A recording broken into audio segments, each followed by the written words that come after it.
Hello बच्चों, आज की क्लास में हम लोग समांतर श्रेणी पढ़ने वाले हैं। ठीक है, इसके पहले वाले वीडियो में हम समांतर श्रेणी के बेसिक कॉन्सेप्ट को समझ लिए थे। ठीक है, तो आज हम लोग क्या करेंगे, आज हम लोग समांतर श्रेणी के कुछ सवाल को बनाएंगे। ठीक है, तो चलिए देखिए, सबसे पहला क्वेश्चन आपके सामने है।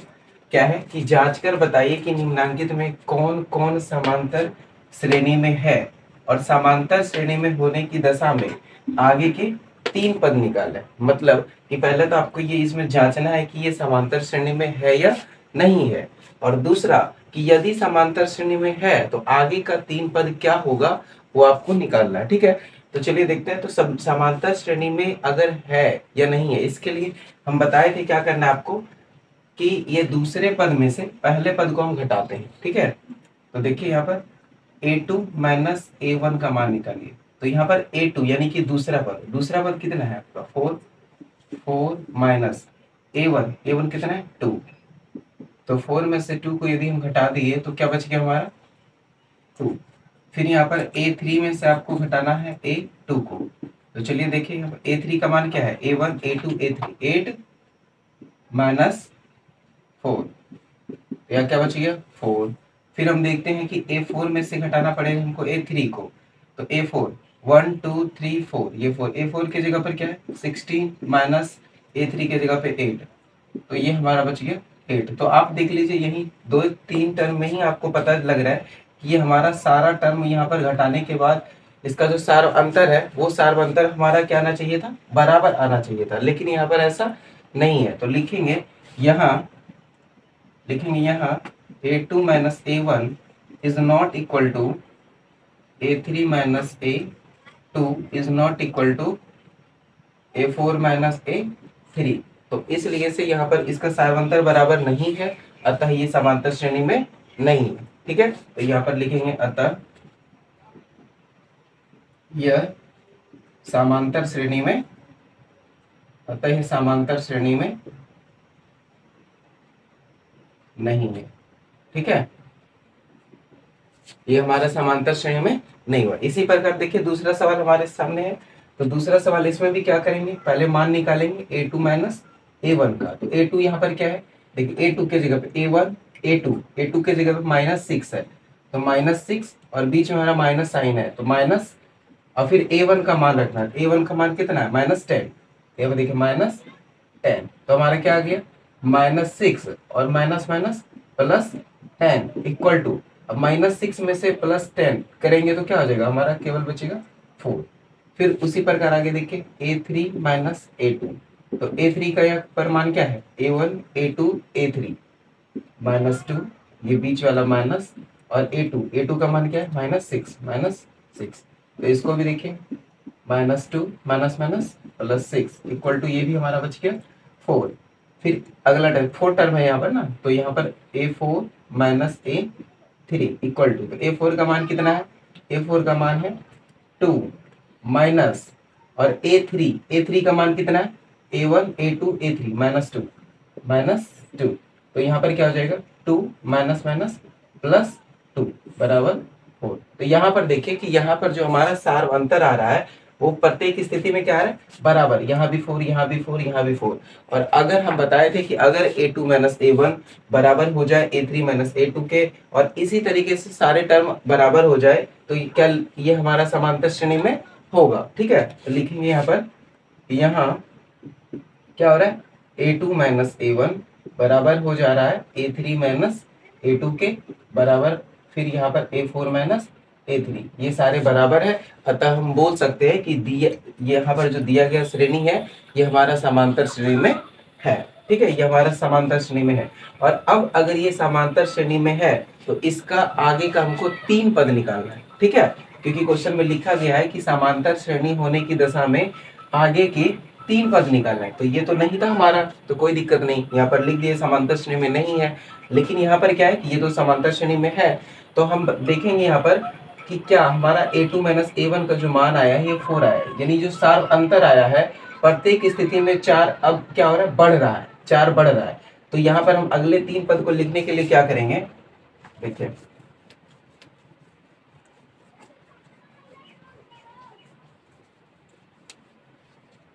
यहाँ पर अब अगर अगला टर्म लिखना है तो हम प्रत्येक स्थिति में देख रहे हैं कि हमारा 4 4 4 क्या हो रहा है, ऐड हो रहा है ना, बड़ा होते जा रहा है। तो यहाँ पर जो हम लिखेंगे इसके बाद अगला पद तो क्या हो जाएगा, 2 है, लास्ट पद यहाँ पर 2 है, 2 में से इस 4 को ऐड कर देना है। तो 2 में से अगर 4 को ऐड कर दिए तो क्या हो गया, 6 हो गया। फिर अगला टर्म क्या आया, 6 आया, तो मतलब इस 2 के बाद यहाँ पर क्या आएगा, 6 आएगा। तो फिर उसके भी अगला पद लिखना है, तो यहाँ पर 6 प्लस फिर से वही 4, तो 4 ऐड करेंगे तो फिर से हो जाएगा 10, और फिर से अब आ गया 10, तो यहाँ पर 10 में फिर से क्या करना है, प्लस 4, तो यहाँ पर 10 में 4 को जोड़ेंगे तो ये 14 हो जाएगा। यानी कि इस श्रेणी के जो आगे वाला 3 पद होगा वो हमारा होगा 6, 10 और 14। ठीक है, तो ये हमारा सोल्यूशन हो गया। ठीक है, तो चलिए एक क्वेश्चन और हम देखते हैं इस टाइप का। ठीक है, इस क्वेश्चन को हम मिटा लें।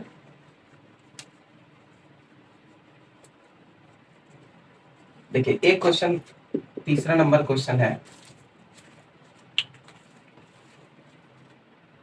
1 का स्क्वायर, 5 का स्क्वायर, 7 का स्क्वायर और 73 और ऐसे सो ऑन चला।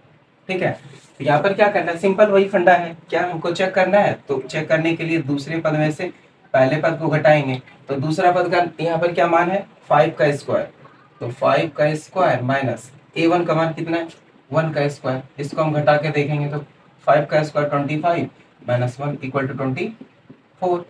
उसी तरीके से फिर देखना हमको a3 में से क्या घटाना है, a2 को, तो a3 का मान क्या है यहाँ पर, 7 का स्क्वायर, तो 7 स्क्वायर माइनस 5 का स्क्वायर, तो 7 का स्क्वायर हो जाता है 49 माइनस 25, ये घटाएंगे तो ये भी 9 में 5 जाएगा तो 4 और 2, ये भी 24 हो गया। इसके बाद क्या होता है, चौथा पद, यहाँ 1 2 3 4 टर्म है तो 4 टर्म तक देखना पड़ेगा, a4 माइनस a3, तो a4 का मान कितना है 73, 73 माइनस a3 का मान 7 स्क्वायर, तो यहाँ पर क्या हो जाएगा 73 माइनस 49, तो यहाँ पर भी घटा के देखिए 13 में से 9 गया तो यहाँ पर क्या बच गया 4, और यहाँ पर 6 में से 4 गया तो 2, तो यहाँ पर देखिए हर स्टेप में 24 24 24 हमारा क्या हो गया, ये भी बराबर हो गया। तो ये भी हमारा क्या समांतर श्रेणी में है, तो हाँ ये दी गई संख्या हमारा समांतर श्रेणी में है। तो फिर वही बात कि अगर समांतर श्रेणी में है तो हमको आगे का 3 पद निकालना है, तो आगे का 3 पद कैसे निकालेंगे, तो जो यहाँ पर देख रहे हैं कि इसके बाद हमेशा हमारा जैसे कि 1 था, 1 का स्क्वायर, 5 का स्क्वायर, 7 का स्क्वायर, 73, हर बार हमारा 24 24 बढ़ रहा है, तो आगे वाला जो पद होगा ये 73 के बाद ये भी, इसमें भी 24 ऐड करने पर जो आएगा वही होगा। तो चलिए इसके आगे वाला देखिए पद क्या होगा,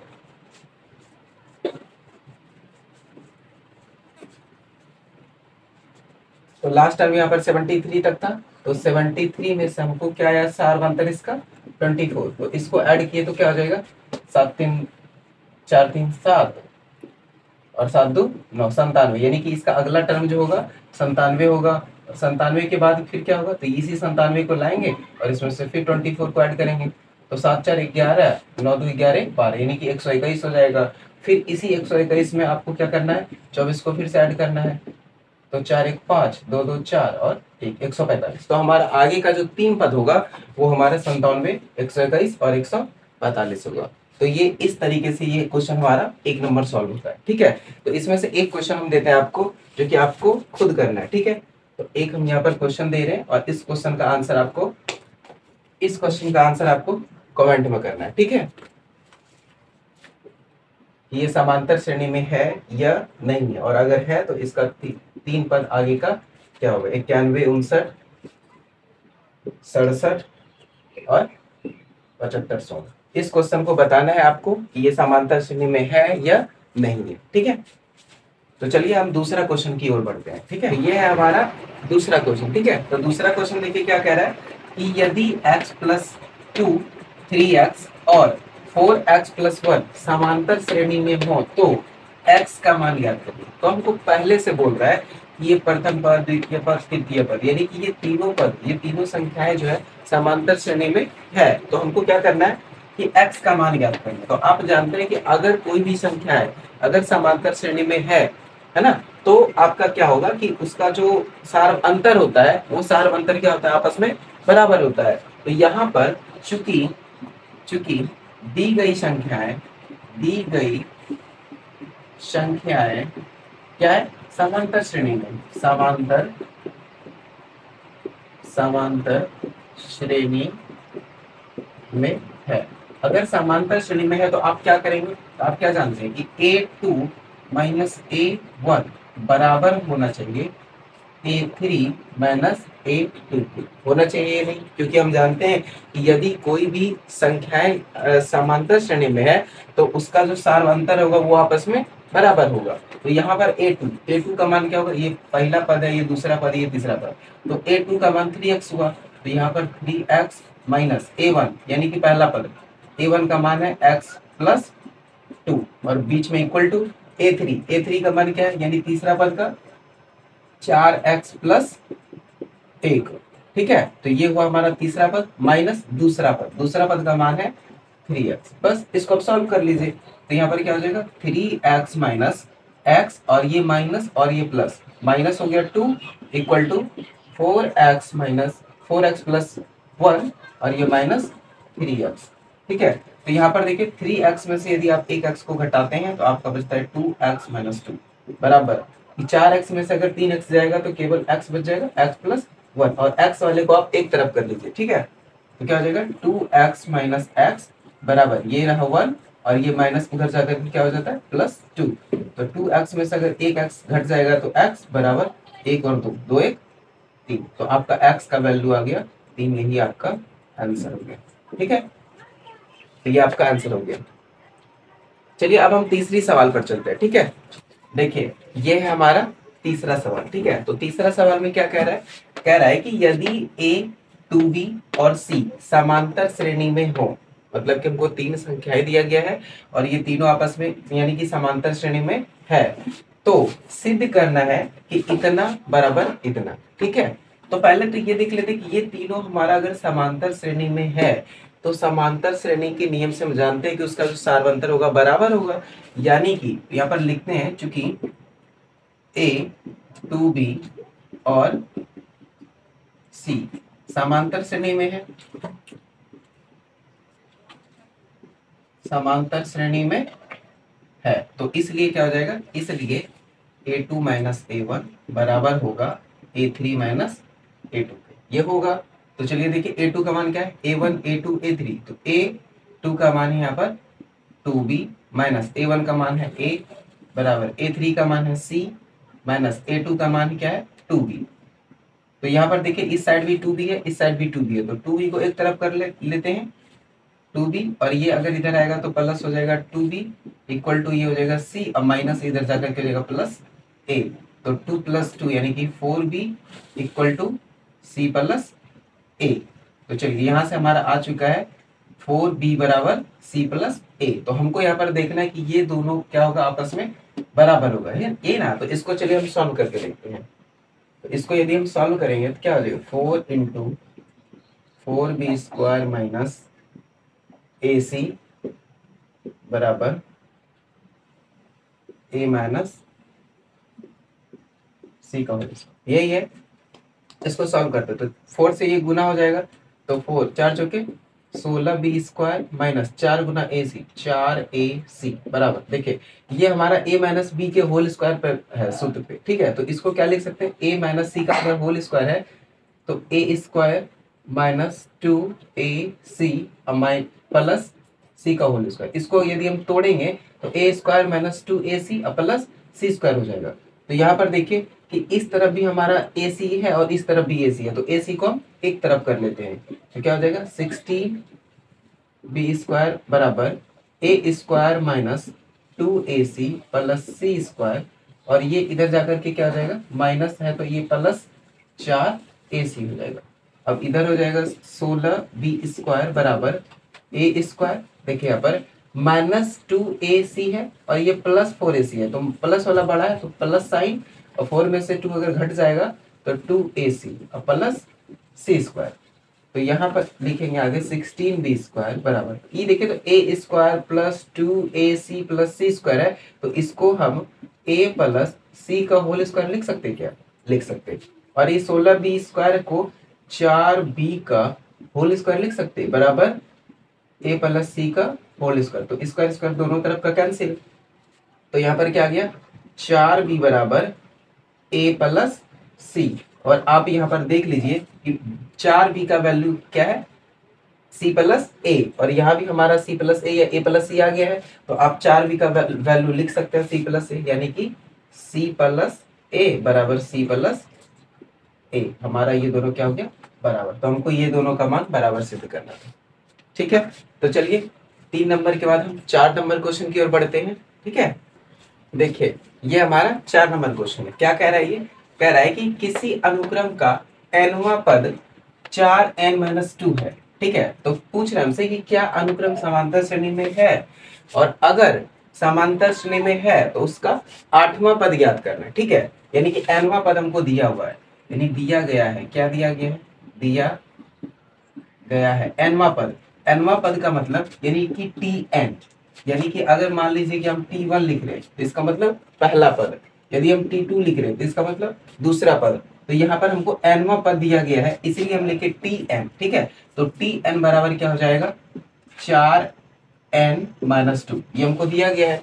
तो पहला पद यदि निकालना है इसका, तो मान लीजिए कि n बराबर 1 2 3 4 ऐसे सो ऑन। ठीक है, यानी कि हम n बराबर 1 2 3 4 यानी कि ये पद हम देख रहे हैं। तो अगर यहाँ पर पहला पद देखें यानी कि t1 अगर हम देखें तो क्या हो जाएगा, 4 n है, n की जगह पर हम क्या रख लिए 1, यानी कि 4 गुना 1 माइनस 2, तो 4 माइनस 2 इक्वल टू 2, यानी कि t1 जो हमारा निकला, यानी कि पहला पद जो निकला वो क्या निकला, 2 निकला। इसी तरीके से हम यदि हम t2 देखें यानी कि दूसरा पद देखें तो 4 अगुना इस n के जगह पे tn बराबर 4n-2 है ना, तो यहाँ पर tn n का मान हम 2 रखें तो n का मान यहाँ 2 रखेंगे -2, तो 4 दूनी 8 घटाओ 2 क्या हो जाएगा, 6 हो जाएगा। इसी तरीके से t3 देखें हम तो क्या हो जाएगा, 4 गुना 3 घटाओ 2, तो 4 तिया 12 घटाओ 2 यानी कि 10। ठीक है, चौथा भी देख सकते हैं, पांचवा भी, लेकिन हम यहाँ पर 3 देख ले, एक और देख लीजिए t4 इक्वल टू क्या हो जाएगा, 4 इंटू 4 माइनस 2, तो 4 चौके 16 घटाओ 2 बराबर क्या हो जाएगा यहाँ पर 14।